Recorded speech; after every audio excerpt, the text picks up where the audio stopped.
Welcome to the Fantasy Football Anonymous Show, coming to you for the first time in the year 2018. And for the first time ever, we have a sponsor. It is American Justice, premiering this fall on NBC.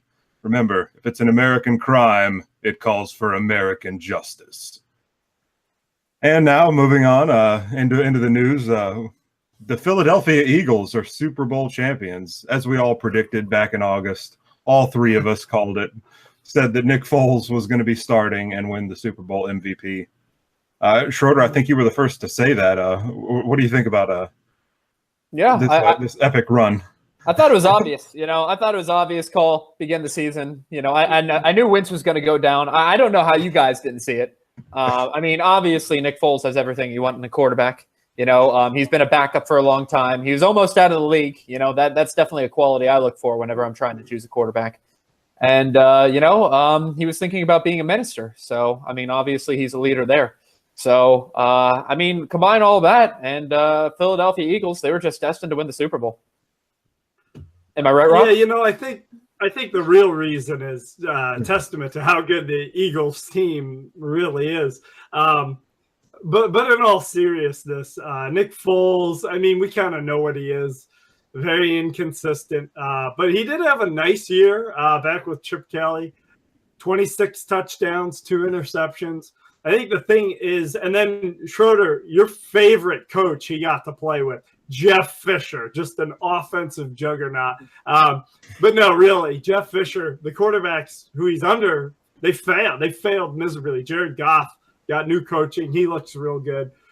My point is, Nick Foles winning the Super Bowl, very shocking, but he's played well before, so it was kind of like, all right, yeah, I could see this happening. But I think the real question is, guys, where do we go from here? Is Nick Foles going to be a starter somewhere else? Schroeder, I see you. No, he's not going to be a starter anywhere else, and here's the reason why. If you want to actually look at the MVP, Nick Foles was named MVP, but if you actually want to look at who the real MVP is, that's going to be the Eagles' offensive line. That offensive line did not let any Patriots pressure get to the quarterback the entire game. Foles did not get sacked once. He was barely pressured. So he had all day to just sit back and throw. And you have to give it to that O-line. They did an amazing job and made what was really bad at the beginning of the year Patriots defense started to become better throughout the year. They made him look really bad again. They could not stop him.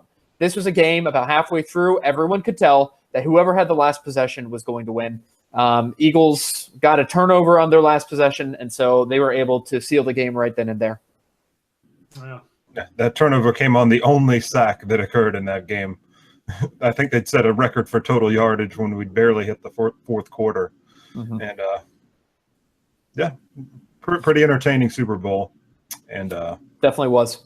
That was one of the most exciting Super Bowls I've ever seen. Lots of offense, and whenever you have a game like that, that's only positive for the sport of football.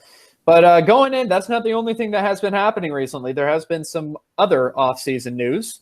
Guys, meet Alex Smith, new quarterback to the Washington Redskins. Kirk Cousins, see ya, going by the wayside. So, Rob, let's get your hot take right here. Alex Smith, what is going to be the difference between Kirk Cousins and Alex Smith for the Washington offensive weapons?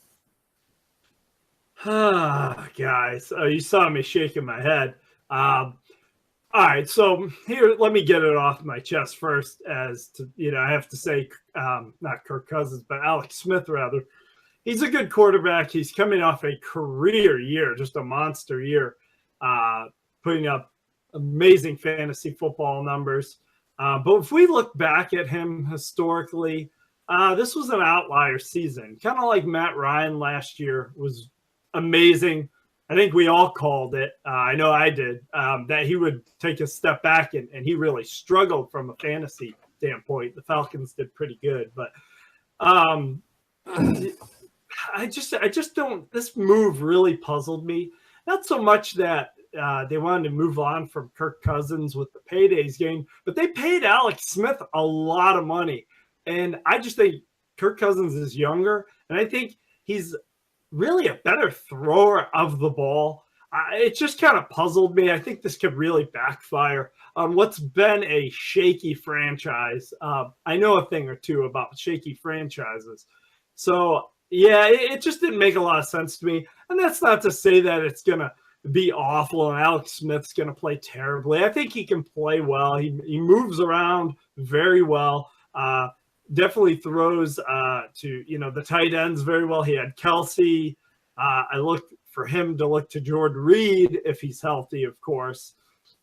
And, Chris Thompson could be coming back, was really good out of the backfield. So I could see him succeeding in this offense, but it just kind of was a head scratcher to me.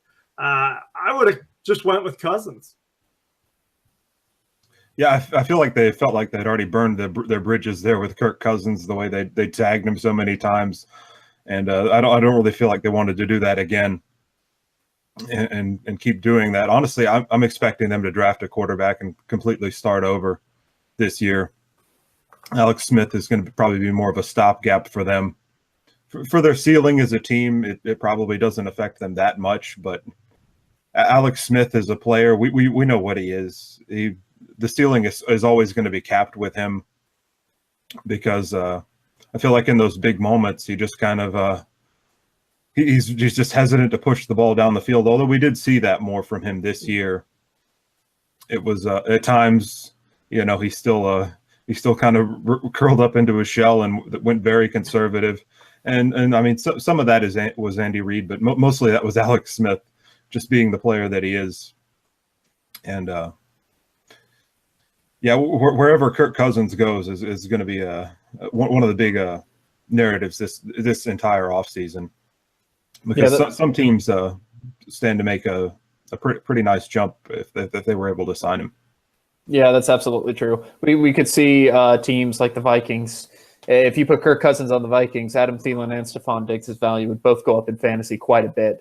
But going back to the Washington Redskins and what Alex Smith does, I'm looking at their weapons. I'm liking Jamison Crowder probably a little bit more than last year. I'm hoping to see a resurgence of Jordan Reed also. Alex Smith loves throwing to his tight end. Travis Kelce became one of the top tight end targets. And I think we're going to see a lot more of the short passing game, which could help their volume. But in terms of the development of people like Josh Doxson, I'm not sure this is going to be something that is actually a positive step for him in order to move forward and really become a true number one wide receiver, as Alex Smith just doesn't really support those type of numbers.